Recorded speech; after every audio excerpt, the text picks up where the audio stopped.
তাইনে ঈদের যা শপিং আছে সব ধরে দাঁড়াচ্ছে করছে। 2টা 3টা 4টা 5টা আছে টোটাল, আরো 2টা রয়েছে। তাহলে কত দেখি।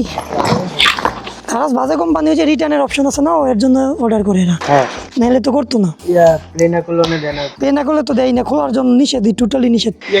রিটার্ন সমস্যা হলে আমার ফোন দিলে আমি আবার নিয়ে যাই যে পার্সেল আপনার না সামনে রিটার্ন 590 তাহারই বিদায় করে লই। আপনি তো আছেন নই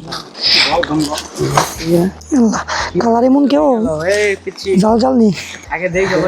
হ্যাঁ, আর মনে হয় 20 টাকা কত দিচ্ছেন দেন। 170 413। এই কাস্টমারের মতন ঈদের শপিং সব দাঁড়াচ্ছে করবেন যাতে করে আঙ্গুল লাভ হয়। টোটাল 1838 আপনি তুমি আমার কাস্টমার নষ্ট করবেন। নিজে অর্ডার দিতে না দেখে আরেকজনের না করে, দেখছেন লোক কি লেভেলের খারাপ। তুই যে আপনি একবার 2বার রিটার্ন করছিলেন মনে হয়, 1বার বা 2বার। হ্যাঁ, কই যে নিছিলেন আমার মনে আছে। আপনার তো চিনি কেমনে আমি,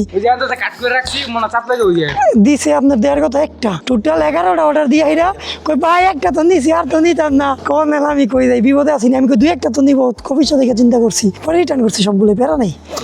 1838। এই কাস্টমারে এখন ঈদ করতে পারবো, নিয়ে দিয়েছে সন্দেহ, দাদাদের পার্সেল আমার এই ডর করে। সমস্যা নেই ভাই, ঝামেলা হলে ফোন দিয়ে নিতে আগে রিটার্ন ব্যবস্থা করে এলাম।